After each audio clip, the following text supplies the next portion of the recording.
अभी cricket expert Naseem Rajput हमें join कर चुके हैं। उनसे ज़रा आज के मैच के हवाले से बात कर लेते हैं। नसीम साहब, बहुत शुक्रिया आपका वक्त देने के लिए। सर, जो खदशात थे कि आज का मैच कम से कम पाकिस्तान जीत जाए और अच्छे रन रेट के साथ जीत जाए, रन रेट तो दूर की बात है, मैच ही नहीं जीत सके हैं। जो परफॉर्मेंसेस थी, जिस तरह की पहले बात की जा रही थी, जो एक्सपेक्टेशंस थी, कुछ भी नहीं हुआ। किसी भी खिलाड़ी ने परफॉर्म करके नहीं दिखाया आज।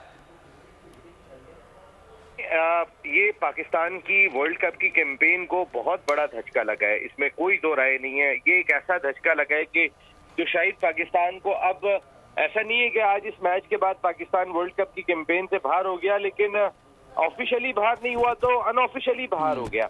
इस वजह से बाहर हो गया कि पाकिस्तान टीम जो क्रिकेट खेल रही है, जिस ब्रांड की क्रिकेट खेल रही है, आपके फास्ट बॉलर जो सारी दुनिया के अंदर अपना एक मकाम रखते हैं, एक नाम रखते हैं, उनका इतना बड़ा हवा है, वो अफगानिस्तान के बैटर्स को भी आउट नहीं कर पा रहे। आप इससे अंदाजा करें, उनके सामने कोई इंडिया के बैटर खड़े, उनके सामने कोई ऑस्ट्रेलिया के बैटर खड़े, कौन से बैटर खड़े, न्यूजीलैंड के इनफॉर्म बैटर है या साउथ अफ्रीका के इनफॉर्म बैटर है।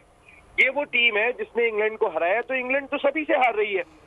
आप की आज की कैंपेन, और मैं आपको एक बात बताऊं, there is something wrong in Pakistan cricket team camp. इसको जरूर जायजा लेने की जरूरत है, लेकिन जायजा लेगा कौन? सर, खबरें तो बहुत आ रही है नसीम साहब, खबरें तो अंदर से बहुत आ रही हैं, लेकिन वो दबाई भी जा रही है ये कह करके जी इतना बड़ा इवेंट है, आने दे फिर बात हो जाएगी, अभी इस पे बात नहीं करनी चाहिए। खिलाड़ियों के मोराल डाउन होते हैं, लेकिन खिलाड़ी परफॉर्म भी नहीं कर रहे ना। मोराल आप हुए ही नहीं है।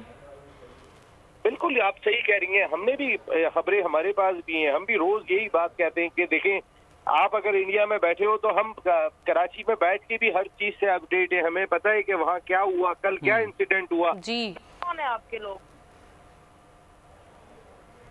जी नसीम साहब, सुन पा रहे हैं आप? ठीक है, नसीम साहब से हम रिकनेक्ट करते हैं। सब्सक्राइब करें और बेल दबाएं ताकि कोई खबर रह न जाए।